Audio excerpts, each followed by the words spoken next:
From February 17th to the 24th in 1954, President Eisenhower took a vacation to Palm Springs, California. This vacation was rather abrupt, and it was considered unusual since he had just completed a week's vacation in Georgia only a few days before. Then on February 20th, he chipped, or more specifically, he lost a cap on one of his teeth. He made an emergency visit to a dentist in the area, but it was not reported until the next day. This caused rampant speculation in the press. The president had gone missing. There was concern. Where was he? Was he ill? Or, heaven forbid, was he dead? The following day, everyone was relieved. The president was okay. But the question remains, if this was a simple dental issue, why the secrecy? Years later, when he was no longer president and his library was built to house the documents of his presidency, there is no evidence of dental problems when he was in Palm Springs.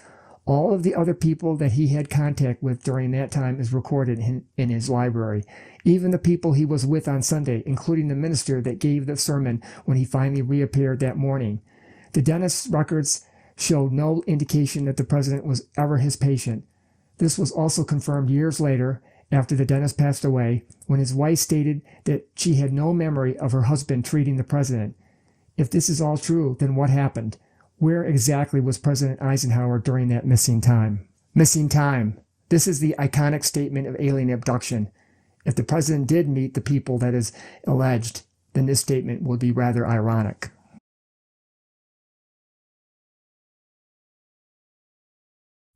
It occurred at Edwards Air Force Base, roughly 134 miles away from his vacation spot in Palm Springs. He met with two people that day who flew into Edwards from another world.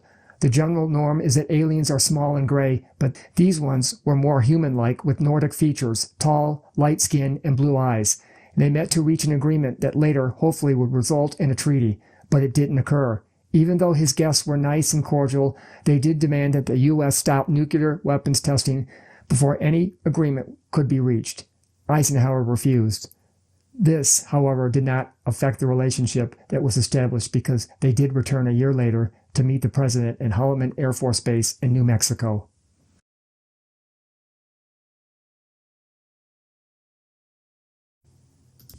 It was at Holloman during that same year in 1955 that Eisenhower also met the Greys.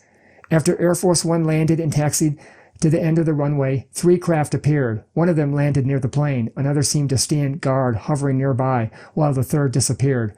Eisenhower was then seen leaving the plane. He met and shook hands with one of the extraterrestrials that emerged from the craft. Together they entered the craft and didn't reappear until 45 minutes later. This time the president did negotiate a successful treaty.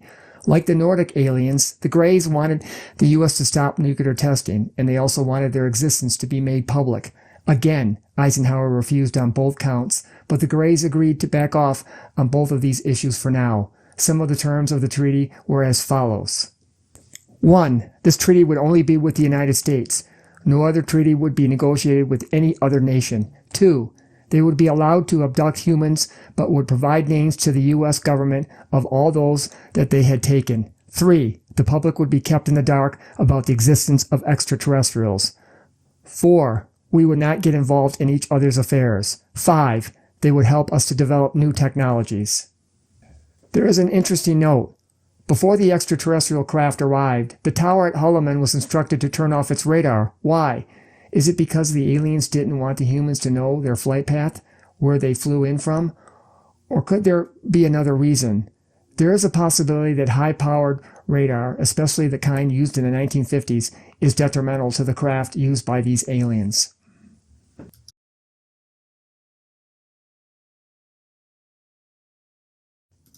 Another interesting note is Eisenhower's objection to making the aliens' existence public. This worked against the president since the secrecy allowed abduction. Obviously, the president agreed to this. But now, is the public slowly being made aware of their presence?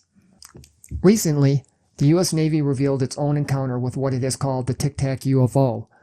Bob Lazar, who back in the late 1980s claimed that he worked on alien spacecraft at Area 51, has recently resurfaced, giving an interview with Jeremy Corbell, which aired on Netflix in 2018. His story has not changed or wavered after all of these years. When Bob slowly faded away, where the government not only denied the alien reverse engineering story, but they also denied that he ever worked for them, and they also denied that he had a master's degree in physics and a master's degree in electronics technology. They seem to have partially erased his existence, but the Netflix documentary film exposed new evidence that Bob indeed worked for the government in positions that required some kind of a technical degree. So, did the president's encounter with the aliens really take place?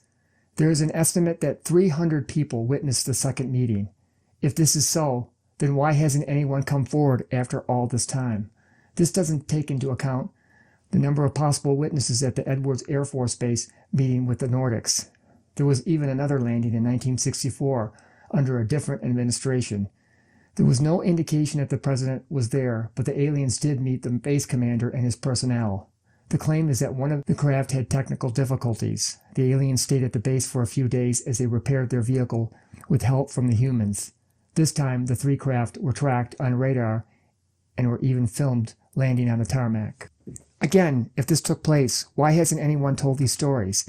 Yes, if you mention what happened, no one would believe you.